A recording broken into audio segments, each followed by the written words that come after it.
भारत माता की। भारत माता की। उत्तराखंड के राज्यपाल लेफ्टिनेंट जनरल सेवानिवृत्त गुरमीत सिंह जी, युवा, ऊर्जावान और उत्साही मुख्यमंत्री मेरे मित्र श्री पुष्कर सिंह धामी जी, केंद्रीय मंत्रिमंडल के मेरे सहयोगी श्री मनसुख मांडविया जी, श्री अजय भट्ट जी, उत्तराखंड विधानसभा के स्पीकर श्री प्रेमचंद अग्रवाल जी, उत्तराखंड सरकार में मंत्री और आज उनका जन्मदिन भी है डॉक्टर धन सिंह रावत जी, उनको जन्मदिन की बहुत बहुत बधाई। देश के अनेक स्थानों से जुड़े राज्यों के मुख्यमंत्रीगण, लेफ्टिनेंट गवर्नर्स, राज्यों के अन्य मंत्रीगण, सांसद और विधायकगण और मेरे प्यारे भाइयों और बहनों, ये देवभूमि ऋषियों की तपोस्थली रही है। योग नगरी के रूप में ये विश्व के लोगों को आकर्षित करती रही है।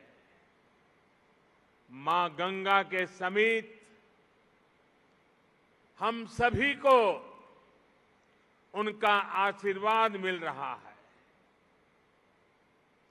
आज से नवरात्र का पावन पर्व भी शुरू हो रहा है। आज प्रथम दिन मां शैलपुत्री की पूजा होती है। मां शैलपुत्री हिमालय पुत्री है और आज के दिन मेरा यहां होना, यहां आकर इस मिट्टी को प्रणाम करना, हिमालय की इस पवित्र धरती को प्रणाम करना, इससे बड़ा जीवन में कौन सा धन्य भाव हो सकता है। और मैं आज जब उत्तराखंड आया हूं तो एक विशेष रूप से भी बधाई देना चाहता हूं, क्योंकि इस बार टोक्यो ओलंपिक में ये देवभूमि ने भी अपना झंडा गाड़ दिया है और इसलिए आप सब अभिनंदन के अधिकारी हैं। उत्तराखंड की दिव्य धरा ने मुझ जैसे अनेक लोगों के जीवन की धारा को बदलने में बड़ी भूमिका निभाई है। ये भूमि इसलिए मेरे लिए महत्वपूर्ण है, इस भूमि से मेरा नाता मर्म का भी है, कर्म का भी है, सत्व का भी है, तत्व का भी है। साथियों, जैसा अभी मुख्यमंत्री जी ने याद दिलाया, आज के ही दिन 20 साल पहले मुझे जनता की सेवा का एक नया दायित्व मिला था। लोगों के बीच रहकर लोगों की सेवा करने की मेरी यात्रा तो कई दशक पहले से चल रही थी, लेकिन आज से 20 वर्ष पूर्व गुजरात के मुख्यमंत्री के रूप में मुझे नई जिम्मेदारी मिली थी। वैसे ये भी एक संयोग है कि उत्तराखंड का गठन साल 2000 में हुआ और मेरी यात्रा इसके कुछ ही महीनों बाद साल 2001 में शुरू हुई। साथियों, सरकार के मुखिया के तौर पर पहले मुख्यमंत्री और फिर देश के लोगों के आशीर्वाद से देश के प्रधानमंत्री पद पर पहुंचना, इसकी कल्पना मैंने कभी नहीं की थी। 20 वर्ष की ये अखंड यात्रा आज अपने 21वें वर्ष में प्रवेश कर रही है और ऐसे महत्वपूर्ण वर्ष में जिस धरती ने मुझे निरंतर अपना स्नेह दिया है, अपनत्व दिया है, वहां आना मैं अपना बहुत बड़ा सौभाग्य समझता हूं। हिमालय की ये तपोभूमि जो तप और त्याग का मार्ग दिखाती है, उस भूमि पर आकर कोटि कोटि देशवासियों की सेवा का मेरा संकल्प और दृढ़ हुआ है और मजबूत हुआ है। यहां आकर एक नई ऊर्जा मुझे मिलती है। भाइयों और बहनों, योग और आयुर्वेद की शक्ति से जिस क्षेत्र ने जीवन को आरोग्य बनाने का समाधान दिया है, वहीं से आज देश भर में अनेक नए ऑक्सीजन प्लांट्स का लोकार्पण हुआ है।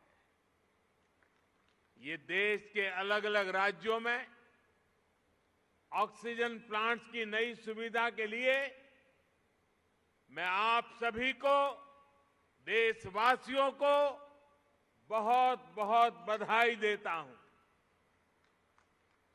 साथियों, 100 साल के इस सबसे बड़े संकट का सामना हम भारतीय जिस बहादुरी से कर रहे हैं, ये दुनिया बहुत बारीकी से देख रही है। कोरोना से लड़ाई के लिए इतने कम समय में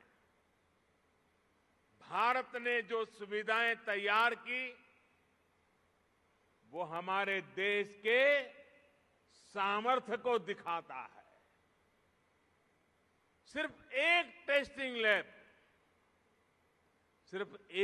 टेस्टिंग लैब से करीब 3000 टेस्टिंग लैब का नेटवर्क बनना, मास्क और किट्स के आयात के प्रारंभ, हमारी जिंदगी आज निर्यातक बनने का सफर तेजी से पार कर रही है। देश के दूर दराज वाले इलाकों में भी नए वेंटिलेटर्स की सुविधाएं, made in India corona vaccine का तेजी से और बड़ी मात्रा में निर्माण, दुनिया का सबसे बड़ा और सबसे तेज टीकाकरण अभियान, भारत ने जो कर दिखाया, वो हमारी संकल्प शक्ति, हमारे सेवा भाव, हमारी एकजुटता का प्रतीक है। भाइयों और बहनों, भारत की कोरोना से लड़ाई के लिए एक बड़ी चुनौती हमारी जनसंख्या तो थी ही, भारत का विविध भूगोल भी बड़ी चुनौती रहा है। ऑक्सीजन की सप्लाई से लेकर वैक्सीन तक ये दोनों चुनौतियां देश के सामने आती रही, निरंतर आती रही। देश इनसे कैसे लड़ा, ये जानना, ये समझना हर देशवासी के लिए बहुत जरूरी है। साथियों, सामान्य दिनों में भारत में एक दिन में 900 metric tonne liquid medical oxygen का प्रोडक्शन होता था। डिमांड बढ़ते ही भारत ने मेडिकल ऑक्सीजन का प्रोडक्शन 10 गुना से भी ज्यादा बढ़ाया। ये दुनिया के किसी भी देश के लिए अकल्पनीय लक्ष्य था, लेकिन भारत ने इसे हासिल करके दिखाया। साथियों, यहां उपस्थित कई महानुभाव इस बात से परिचित है कि ऑक्सीजन के प्रोडक्शन के साथ ही उसका ट्रांसपोर्टेशन भी कितनी बड़ी चुनौती होता है। ऑक्सीजन ऐसे ही किसी टैंकर में नहीं ले जाया जा सकता। इसके लिए खास टैंकर चाहिए होता है। भारत में ऑक्सीजन प्रोडक्शन का काम सबसे ज्यादा पूर्वी भारत में होता है, लेकिन मुश्किल ये कि जरूरत सबसे अधिक उत्तर और पश्चिम भारत में पड़ी। भाइयों और बहनों, लॉजिस्टिक्स की इतनी चुनौतियों से जूझते हुए देश ने युद्ध स्तर पर काम किया। देश और दुनिया में दिन रात जहां से भी संभव हो वहां से oxygen plants, oxygen tanker arrange किए गए, स्पेशल ऑक्सीजन ट्रेन चलाई गई, खाली टैंकरों को तेजी से पहुंचाने के लिए वायुसेना के विमान लगाए गए, प्रोडक्शन बढ़ाने के लिए डीआरडीओ के माध्यम से तेजस फाइटर प्लेन की टेक्नोलॉजी को लगाया गया। पीएम केयर से देश में पीएसए ऑक्सीजन प्लांट लगाने पर काम तो तेज हुआ ही, 1 लाख से अधिक ऑक्सीजन कंसंट्रेटर के लिए पैसा भी दिया गया। साथियों, भविष्य में कोरोना से लड़ाई के लिए हमारी तैयारी और पुख्ता हो, इसके लिए देश भर में पीएसए ऑक्सीजन प्लांट का नेटवर्क तैयार हो रहा है।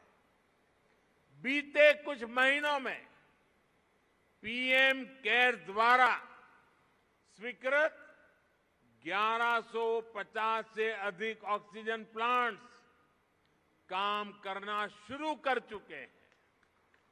अब देश का हर जिला पीएम केयर्स के तहत बने हुए ऑक्सीजन प्लांट से कवर हो गया है।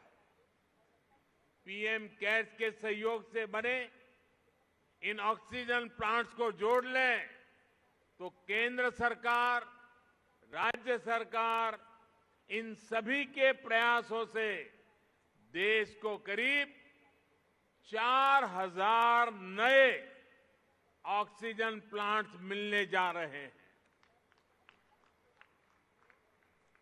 ऑक्सीजन की चुनौती का मुकाबला करने में अब देश और देश के अस्पताल पहले से कहीं ज्यादा सक्षम हो रहे हैं। साथियों, ये हर भारतवासी के लिए गर्व की बात है कि कोरोना वैक्सीन की 93 करोड़ डोज लगाई जा चुकी है। बहुत जल्द हम 100 करोड़ के आंकड़े को पार कर पाएंगे और पार कर जाएंगे।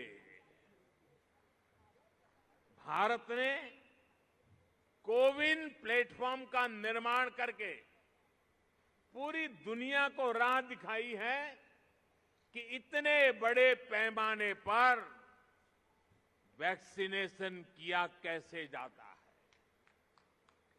पहाड़ हो या रेगिस्तान,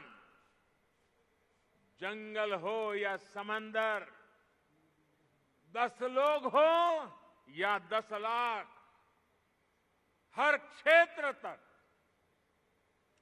आज हम पूरी सुरक्षा के साथ वैक्सीन पहुंचा रहे हैं। इसके लिए देश भर में 1,30,000 से ज्यादा टीकाकरण केंद्र स्थापित किए गए हैं। यहां राज्य सरकार के प्रभावी मैनेजमेंट की वजह से उत्तराखंड भी बहुत जल्द 100% पहली डोज का पड़ाव पूरा करने वाला है और इसके लिए मुख्यमंत्री जी को, उनकी पूरी टीम को, यहां के हर छोटे मोटे सरकार के साथियों को मैं हृदय से बहुत बहुत बधाई देता हूं। भाइयों बहनों, जहां तराई जैसी समतल भूमि है, वहां शायद इन कामों में सरलता रहती है। मैं इस धरती से बहुत जुड़ा रहा। यहां वैक्सीन पहुंचाना भी कितना कठिन होता है। हिमालय के पहाड़ों के उस पार पहुंच करके लोगों के पास जाना कितना कठिन होता है, ये हम भली भांति जानते हैं। उसके बावजूद भी इतनी बड़ी सिद्धि प्राप्त करना वाकई आप सब अभिनंदन के अधिकारी हैं। भाइयों और बहनों, 21वीं सदी का भारत जनता की अपेक्षाओं, जनता की आवश्यकताओं का पूर्ण समाधान करते हुए ही आगे बढ़ेगा। आज सरकार इस बात का इंतजार नहीं करती कि नागरिक उसके पास अपनी समस्याएं लेकर आएगा तब कोई कदम उठाएंगे। सरकारी माइंडसेट और सिस्टम से इस भ्रांति को हम बाहर निकाल रहे हैं। अब सरकार नागरिक के पास जाती है। गरीबों को पक्का घर हो, बिजली, पानी, शौचालय और गैस कनेक्शन हो, 80 करोड़ से अधिक लोगों को मुफ्त राशन हो, किसानों के बैंक खाते में सीधे हजारों करोड़ रुपए भेजने हो, पेंशन और बीमा की सुविधा हर भारतीय तक पहुंचाने के प्रयास हो, जनहित के ऐसे हर लाभ इसी वजह से तेजी से सही हकदार तक पहुंचे हैं। साथियों, स्वास्थ्य के क्षेत्र में भी भारत इसी अप्रोच से आगे बढ़ रहा है। इससे गरीब और मध्यम वर्ग की बचत भी हो रही है और उसे सुविधा भी मिल रही है। पहले जब किसी को गंभीर बीमारी होती थी तो वो आर्थिक मदद के लिए यहां वहां नेताओं या फिर सरकारी दफ्तरों के चक्कर काटता था।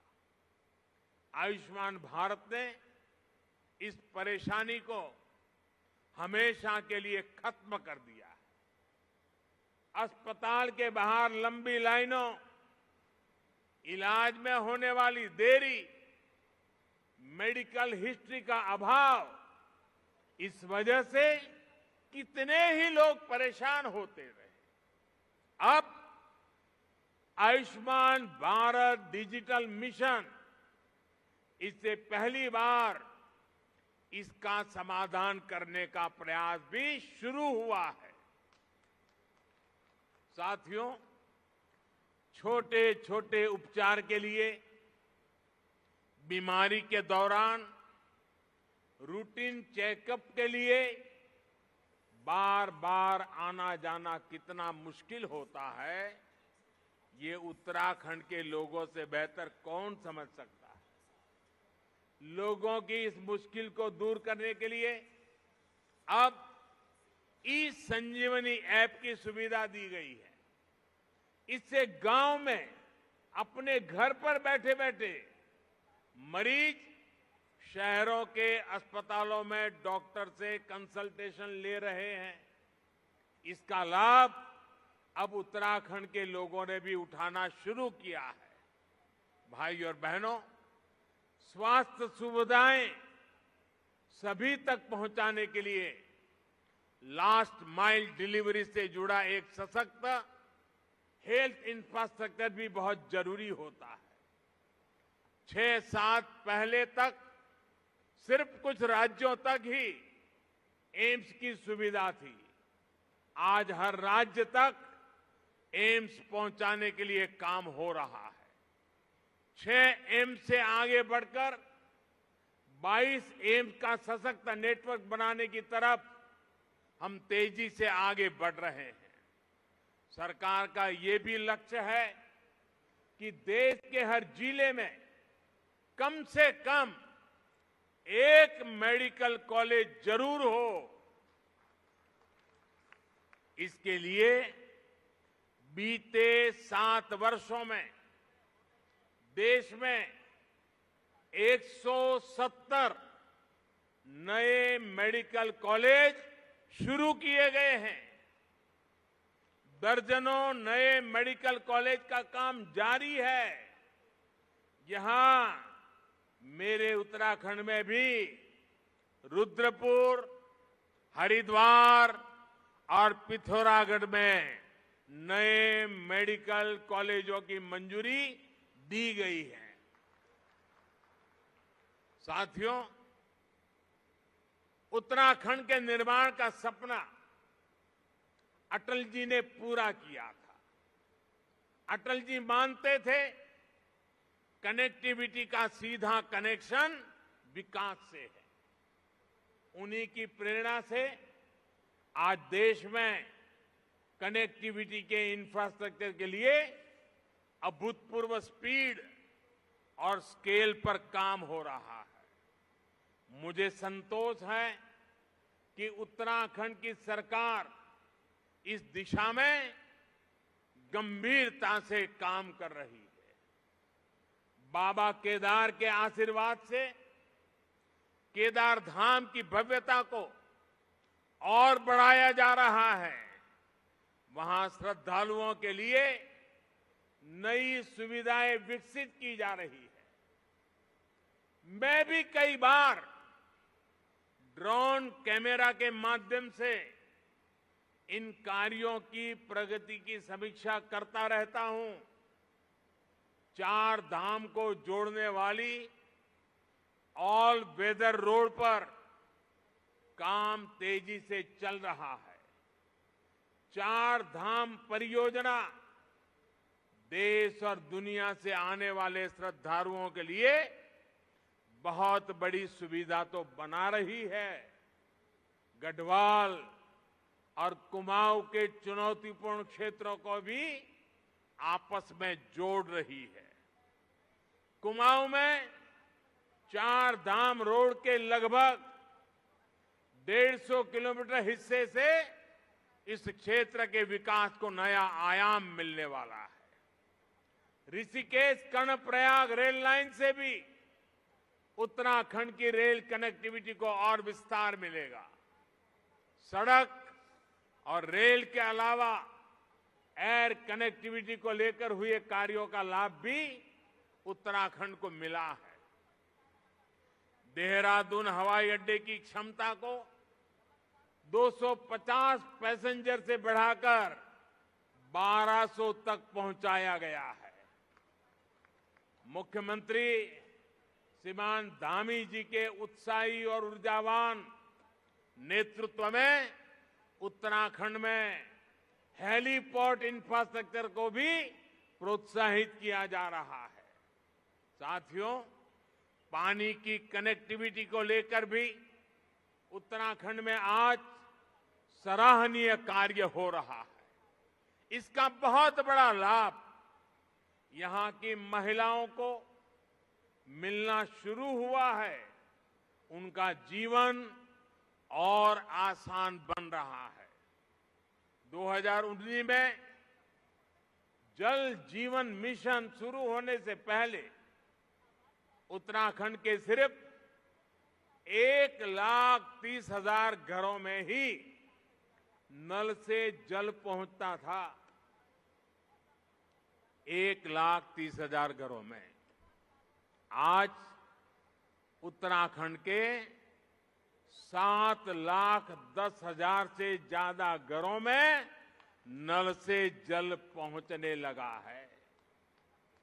यानी सिर्फ 2 वर्ष के भीतर राज्य के करीब करीब 6 लाख घरों को पानी का कनेक्शन मिला है।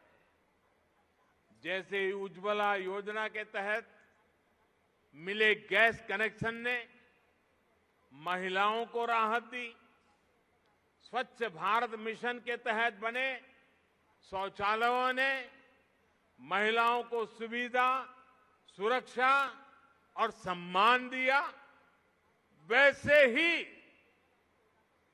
जल जीवन मिशन से हो रहा पानी का कनेक्शन महिलाओं को बहुत राहत दे रहा है।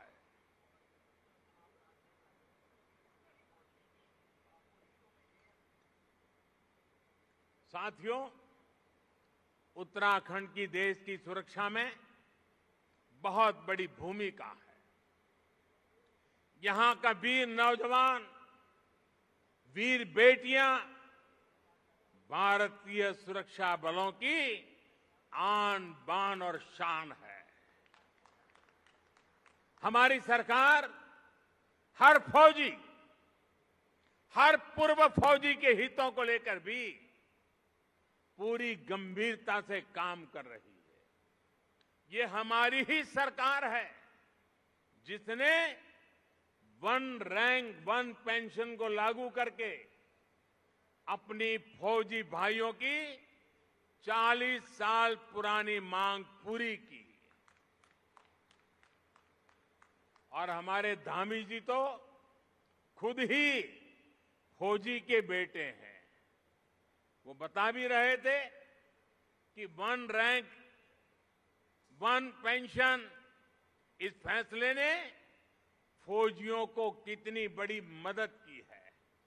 साथियों, ये हमारी ही सरकार है जिसने दिल्ली में नेशनल वॉर मेमोरियल बनाकर देश के वीर जवानों को श्रद्धांजलि अर्पित की है।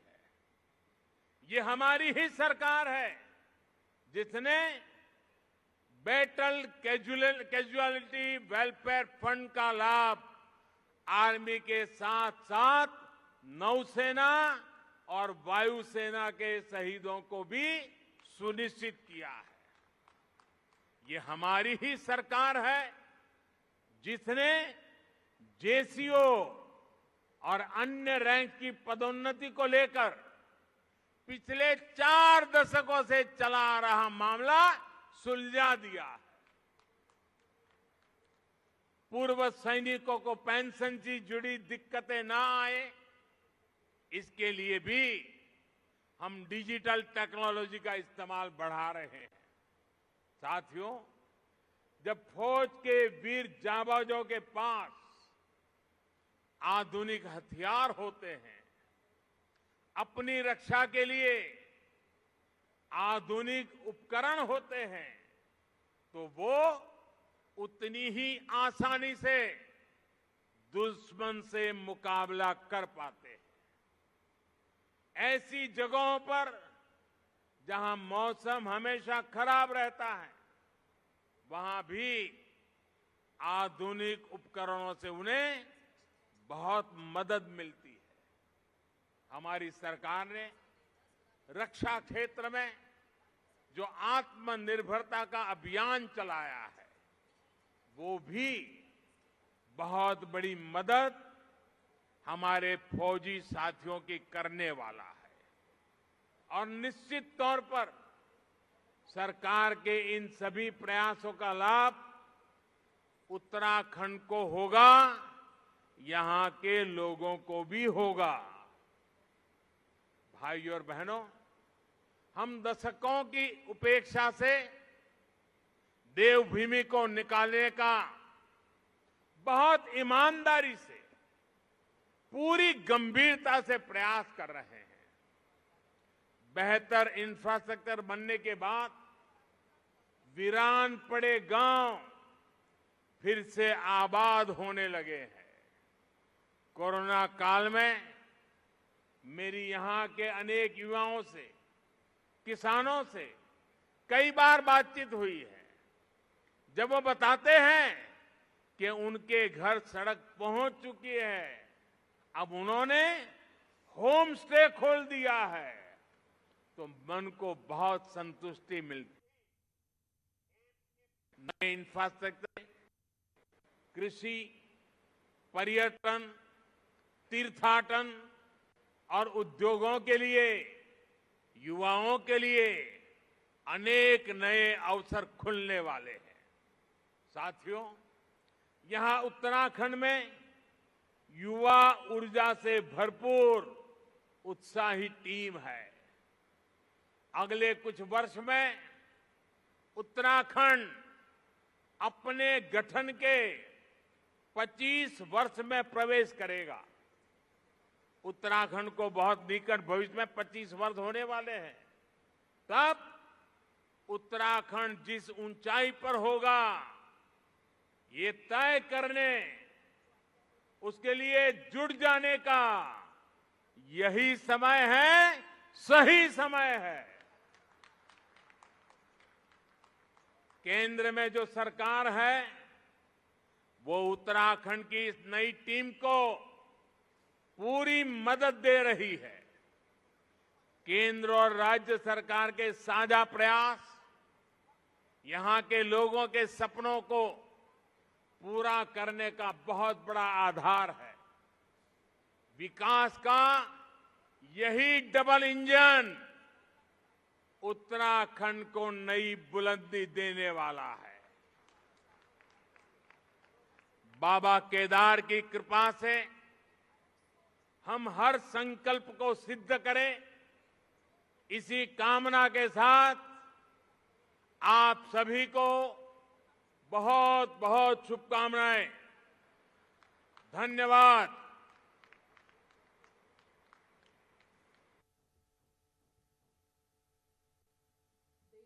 में उत्तराखंड की भूमिका बहुत ही महत्वपूर्ण, ये प्रधानमंत्री नरेंद्र मोदी ने ऋषिकेश में एम्स में कार्यक्रम के दौरान बताया कि किस तरीके से यहां पर काम किए हैं। उत्तराखंड समेत पूरे देश में कोरोना काल में उन्होंने शुरुआत की। कोरोना के दौरान जो उपलब्धि हासिल की है, भारत ने मेडिकल क्षेत्र में जो सफर तय किया है कि आयात करने वाले देश से निर्यात करने वाले देश तक की जो यात्रा पूरी की गई है, उसका जिक्र किया। साथ ही 1 रैंक 1 पेंशन का जिक्र किया प्रधानमंत्री ने और ये कहा कि ये लागू करने वाला बीजेपी की ही सरकार है जो 1 रैंक 1 पेंशन लेकर आई है, जबकि मांग बहुत पुरानी थी। कोई भी सरकार इससे पहले इस मांग को पूरा नहीं कर पाई। वहीं दिल्ली में नेशनल वॉर मेमोरियल का भी उन्होंने जिक्र किया। चूंकि उत्तराखंड को हम वीरों की भूमि भी कहते हैं,